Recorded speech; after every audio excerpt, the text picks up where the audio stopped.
All right, folks, we're back, ready for another deep dive. Let's do it. This week, we're breaking down a game that really shook things up in the NFC South.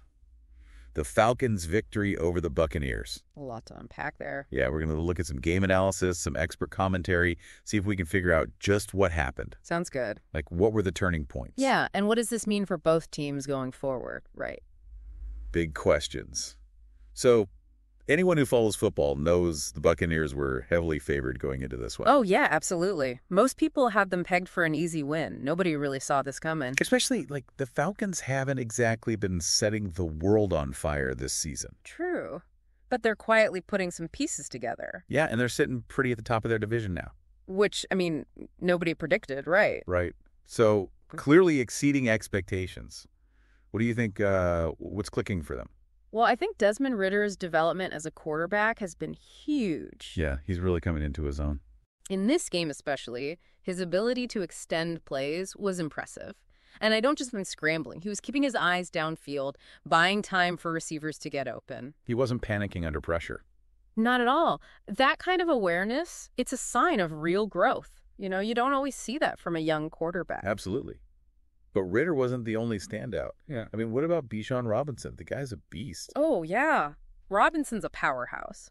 And that's what makes this Falcons offense so dangerous. They can beat you with Ritter's arm, they can beat you with Ritter's legs, and they can just pound you into submission with Robinson. Yeah, you make a good point there. It's like, how do you even game plan against that? Exactly. You just don't know what they're going to do next. And speaking of surprises, can we talk about Kyle Pitts? 2 touchdowns. What happened there? Right. He was a highly touted prospect coming out of college, but he's had kind of a slow start to his pro career. It's like he just disappeared, right? Kind of, yeah. So this performance, it was a statement. It was a reminder of his potential.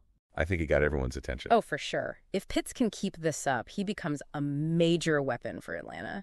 All right, let's shift gears a little bit. Let's talk defense. Okay. Yeah. Because the Falcons' defense was like a wall in this game. Seriously. Jesse Bates III was all over the field. He had an amazing game. He forced a fumble. A&D got an interception. What? It was like a masterclass in defensive play. That forced fumble, pure hustle, never gave up on the play. Yeah, incredible effort. And the interception. That was all about instincts, understanding of the Bucs' offensive schemes. He read Mayfield like a book and just jumped the route. And those were game-changing plays, for sure. Oh, yeah, for sure. All right, but let's talk about the other side of the ball. The Buccaneers, their offense seemed out of sync. What happened?